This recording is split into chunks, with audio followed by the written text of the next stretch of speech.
dernier ouvrage que vous avez publié, La force qui nous manque, vous écrivez « La France se sert d'elfe total pour affirmer sa puissance ». Est-ce que vous pouvez expliciter ce que vous voulez dire par là? Lors de l'enquête que je dirigeais sur le détournement opéré au sein d'Elf, j'ai découvert qu'elle ne faisait pas que chercher le pétrole et transporter et raffiner le pétrole et le vendre. En Afrique, elle faisait beaucoup d'autres choses. Et elle fait vraiment de la politique en Afrique. Elle soutient des régimes et elle soutient dans certains pays l'opposition.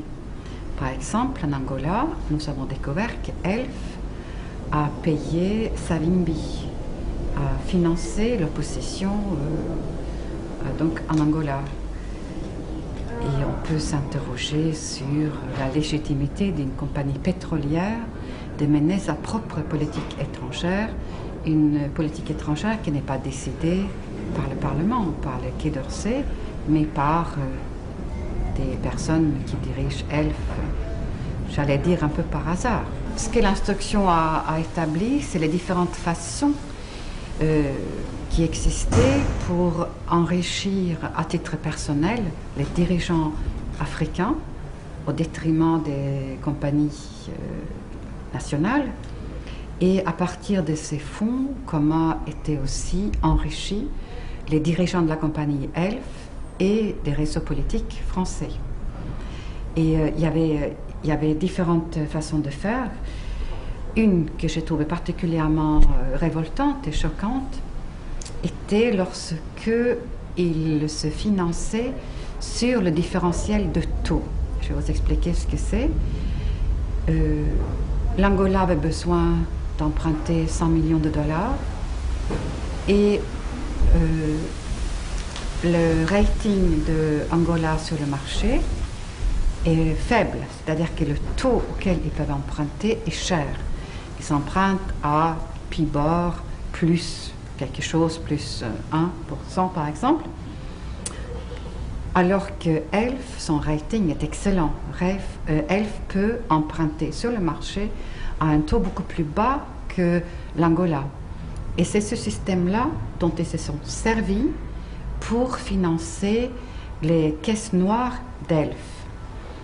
Donc en clair, lorsque l'Angola va emprunter 100 millions, elle fait semblant de les emprunter à une banque.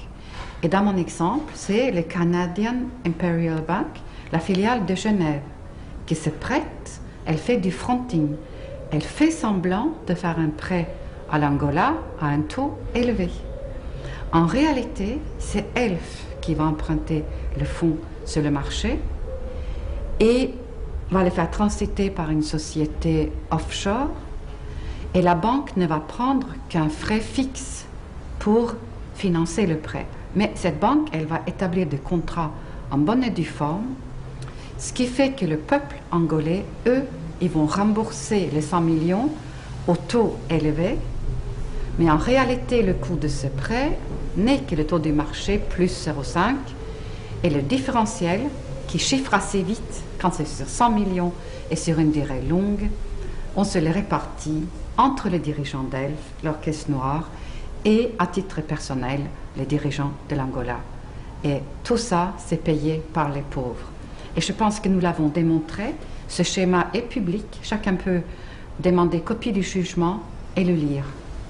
C'est rare de l'attester, c'est rare de le documenter, mais je peux vous dire que c'est exactement comme ça qu'on fait dans beaucoup d'autres pays. Le constant, c'est que les pays payent le taux fort, et ce taux fort, il bénéficie à beaucoup de personnes. Donc ça, c'est particulièrement révoltant. Un autre système était les abonnements, c'est-à-dire que sur chaque baril vendu au Gabon et aussi dans les autres pays, il y avait une ristourne qui était payée sur un compte au Liechtenstein. Évidemment, Elf ne perd rien, c'est le différentiel est payé par la société publique gabonaise. Donc ça veut dire des recettes en moins pour le Gabon c'est neutre pour Elf et ça enrichit les dirigeants gabonais à titre personnel. Et à partir de ce fonds, il verse aussi dans la caisse noire d'Elf, qui sert donc les hommes politiques français. C'est-à-dire que c'est extraordinairement démoralisant de voir ces dirigeants vivre avec un train de vie princier et sans mesure dans des pays qui sont très pauvres. Et ça n'incite pas à construire le pays avec des efforts. Ça incite à s'enrichir soi-même d'une façon également rapide et sans effort. Donc c'est vrai que ça se propage. Et je pense aussi qu'en France, l'idée est vite venue qu'en Afrique, tout le monde peut se servir. Et j'ai vu, pendant mes enquêtes, dans les coffres de personnalités de la République, des contrats de conseil signés avec Bongo, avec des rémunérations qui étaient 3 fois leur rémunération officielle.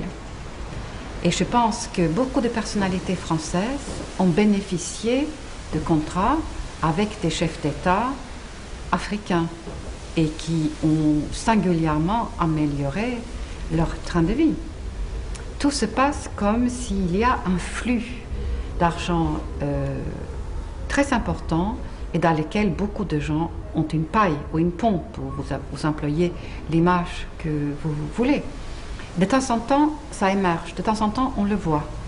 Et juste dans l'actualité récente, nous avons vu les sommes absolument ahurissantes que British Aerospace a payées au prince Bandar en Arabie Saoudite. Selon les comptes rendus dans la presse, il s'agit de 1 milliard de livres, 1,2 milliard d'euros.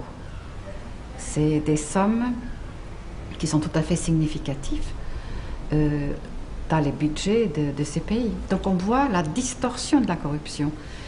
Ça crée une redistribution des fonds entre riches et pauvres aussi dans les pays en voie de développement. Et pour moi, c'est un facteur qui empêche le développement parce que il n'y a pas d'investissement, parce que les institutions ne fonctionnent pas. Donc les investisseurs honnêtes qui souhaiteraient créer des richesses, ils sont découragés parce qu'ils vont être rackettés. Il n'y a pas ordre et la loi ne règne pas. C'est la loi du plus fort. Un exemple concret. Aujourd'hui, dans le monde, c'est le commerce intergroupe est prédominant. C'est-à-dire à peu près 60% du volume du commerce international passe à l'intérieur des groupes. Donc, il y a des règles comment facturer ces services et ces produits à l'intérieur du groupe. Simplement, c'est intéressant de voir que ce sont les avocats fiscalistes qui interviennent pour fixer les prix et non pas les économes ou ceux qui sont responsables de la production. Donc il y a aussi en même temps un schéma d'optimalisation fiscale, comme ils disent prudemment. Souvent, c'est des schémas de fraude fiscale. Ça consiste à ne pas payer d'impôts dans le pays et transférer le bénéfice dans des paradis fiscaux où justement l'impôt sur le profit est faible, genre 2% ou 2,5%. Donc dans les pays développés, nous avons des services fiscaux capables, nous avons des gens compétents et nous avons aussi des services d'enquête compétents, des gens spécialisés. Je vous laisse imaginer comment cela peut marcher au Congo-Brazzaville ou au Congo-Kinshasa ou en Angola ou en Zambie. Les services fiscaux sont extraordinairement sous-équipés, ils sont peu nombreux et ils ne sont pas de taille de lutter avec les multinationales pour dire vous exagérez, votre transfer pricing est erroné et vous nous privez des ressources fiscales. En réalité, ils n'ont pas du tout la puissance de ça. Et lorsque vous combinez ça avec la corruption, on voit bien que personne ne va payer d'impôts en Zambie. Et cela donc prive l'État des ressources pour construire le pays. Quand il n'y a pas d'impôts, il n'y a pas non plus de routes, il n'y a pas d'hôpitaux. Et l'exemple zambien le plus récent, leurs mines de cuivre l'année dernière ont généré à l'exportation 7 milliards de dollars de chiffre d'affaires. Après le transfer pricing, c'est ce que le compte dit officiellement, mais ils n'ont laissé que 60 millions de dollars d'impôts en Zambie. Donc la Zambie tire 2% de la valeur de l'exportation pour elle. À titre de comparaison, la Norvège en tire 70. Donc là, vous avez une combinaison de mauvais contrats au départ, de transfer pricing, certainement, ça je ne peux pas l'affirmer, je n'ai pas étudié la question, mais probablement déjà que l'assiette est tout à fait minorée. Et le résultat, c'est que la lutte contre la pauvreté en Zambie, elle ne va pas démarrer. Ce n'est pas les pauvres centaines de millions de dollars que la communauté internationale donne pour vacciner, pour construire des puits et pour alphabétiser. Elle ne remplacera jamais les ressources dont la Zambie est légitimement, qu'elle aurait dû légitimement avoir et dont elle est privée. Et ces sociétés minières, elles sont cotées sur nos bourses. C'est sans doute des très beaux titres. Quand on est sur la bourse, on pourrait reparler peut-être des banques. Vous avez évoqué le cas de l'Angola. Vous dites dans votre livre, l'Angola est en guerre pendant des dizaines d'années, mais aucune goutte de pétrole n'a jamais raté sa destination. Par contre, les banques en profitent pour élaborer des montages financiers destinés à faire monter les taux dont vous parliez tout à l'heure. C'est-à-dire que c'est des montages qui rapportent extraordinairement bien aux banques parce qu'ils exagèrent le risque, c'est-à-dire ils financent les cargaisons futures pour un pays en guerre avec des taux extravagants. Mais en réalité, le montage financier ne fait pas courir des risques aux banques parce qu'ils sont garantis sur le pétrole et le risque n'a jamais été avéré. Donc c'est des systèmes qui rapportent à notre système financier en nous, et encore une fois au détriment de la population angolaise, par exemple.